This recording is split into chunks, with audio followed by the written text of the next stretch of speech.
The night was heavy with silence, the kind of silence that presses against your chest and makes you feel every beat of your own heart. Somewhere in that silence, at midnight sharp, a hesitant knock shattered the stillness. On the other side of the wooden door stood a woman, bare, broken, and carrying nothing but a tearful smile. He had been waiting for answers, but he never expected the question to come wrapped in her trembling body and glassy eyes. The night had been unusually quiet, as though the world itself was holding its breath. Daniel had just extinguished the last lamp in his study, his fingers lingering on the switch, when a sound cut through the stillness, a knock. Not loud, not forceful, just 3 soft raps that seemed almost afraid of being heard. He froze. Midnight wasn't a time for visitors. For a moment, he wondered if it was his imagination, if fatigue had played a trick on him. But then it came again, faint yet deliberate. Someone was there. His steps toward the door were slow, cautious, each creak of the floorboard magnified by the silence around him. He pressed his palm to the doorknob, hesitated, and then pulled it open. There she was, Amara. The sight of her hit him like a wave he hadn't braced for. She stood in the dim glow of the porch light, her hair tangled and falling into her face, her skin pale under the shadows of the night. She wasn't dressed for the chill. No jacket, no shoes, just a loose shirt that clung to her frame as though even fabric was reluctant to hold her together. But what struck him most wasn't her appearance, it was the smile. A fragile, trembling curve of lips, stretched thin as if it were stitched together with threads of pain. A smile that carried more sorrow than joy. A smile that wasn't meant to comfort him, but to hide the storm raging inside her. Her eyes, though, betrayed everything. Red-rimmed, glassy, heavy with unshed tears. They locked on his with the weight of someone standing on the edge, clinging to the hope that the person before them might be the only thing left to keep them from falling.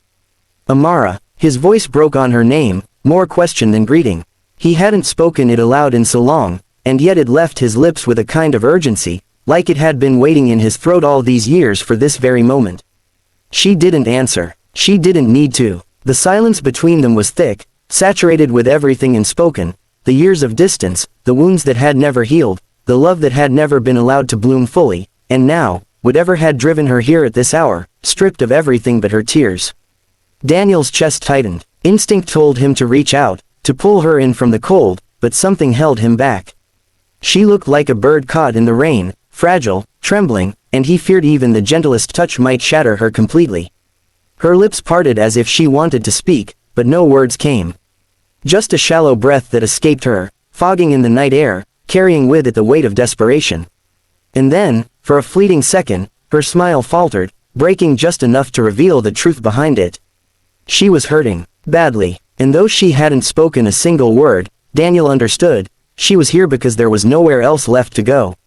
He led her inside without pressing for explanations, closing the door softly as though the sound itself might wound her further.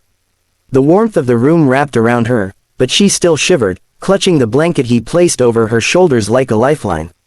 Daniel watched her sink into the edge of the sofa, her posture small, folded into herself, as if she wished she could disappear entirely into the fabric.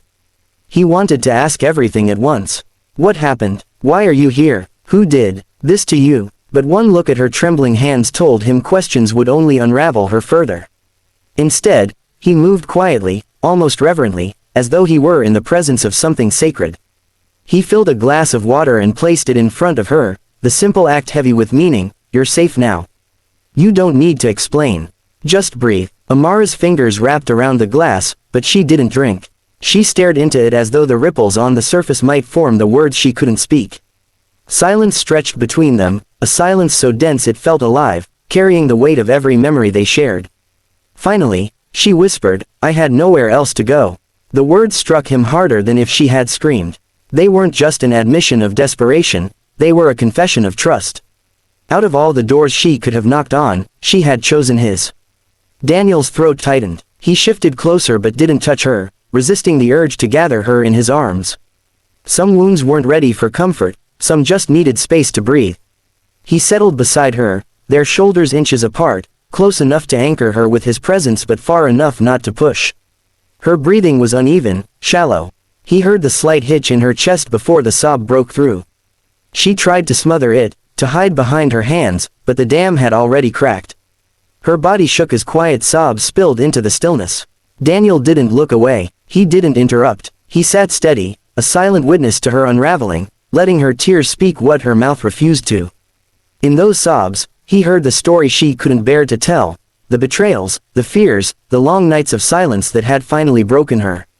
Minutes blurred into hours, her crying softened into uneven breaths, her body still trembling but no longer fighting the release.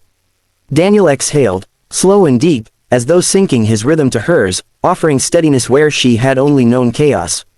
When she finally lifted her head, her eyes met his, swollen, red, yet carrying a spark of fragile relief. She didn't thank him. She didn't need to. In the silence between them, trust had already been spoken. The hours slipped past almost unnoticed, the clock on the wall marking time in quiet defiance of the stillness that had settled over them. 2 in the morning, then 3. Yet neither seemed to care. The night belonged to them now, an endless stretch where words were scarce, but presence was everything. Amara sat curled beneath the blanket, her shoulders rising and falling with the slow rhythm of exhaustion. Daniel remained beside her, steady, patient, unwilling to let the silence turn into abandonment. Every so often, she would glance at him, her eyes flickering with something unspoken, something fragile, as though she was testing the ground beneath her, afraid it might give way. Finally, she let out a small breath, almost a laugh though it carried no joy. She turned her face toward him, and there it was again, that smile. It was faint, curved with effort, glistening with the residue of tears. It was the same smile she had worn when he first opened the door, but now it held a new kind of weight, like the fragile light that appears after a storm when the earth is still drenched and trembling. "Why are you smiling?" Daniel asked softly, breaking the silence for the first time in hours. His voice was careful, gentle, as if he feared the wrong word might send her spiraling back into the darkness she had fought her way through. Amara blinked, her lashes heavy with exhaustion. A single tear escaped, rolling down her cheek, catching the glow of the lamp like a tiny jewel. She didn't brush it away. Instead, she let it fall, her lips parting in a shaky breath before she whispered. "Because for the first time in years, I feel safe." The words struck him like a chord that vibrated through every fiber of his being. They weren't elaborate, they weren't wrapped in explanation, but they carried a rawness that was more powerful than any confession she could have offered. Safe. She felt safe here, with him. In his presence. In this room. After all the walls she had built, after all the nights she had fought battles alone, she had finally surrendered, not to weakness, but to trust. Daniel swallowed hard, his eyes burning with an emotion he didn't want to name yet. He leaned back slightly, exhaling a breath he hadn't realized he'd been holding. Outside, the night was still heavy, but inside something had shifted, subtle yet undeniable. It was as though the air itself had softened, as though the space between them had been rewritten. Amara rested her head against the back of the sofa, her body sinking into the safety she had claimed. The blanket slipped slightly from her shoulders, but Daniel didn't move to adjust it. Instead, he let her have the silence, let her sit in the peace she had long been denied. And as the first hints of dawn began to touch the edges of the sky outside, he realized that her midnight knock had changed everything. It hadn't just been a cry for shelter, it had been a beginning. Fragile, uncertain, but real. Sometimes the most fragile knock in the dead of night is not a cry for rescue, but the quiet sound of a heart finally choosing where it belongs.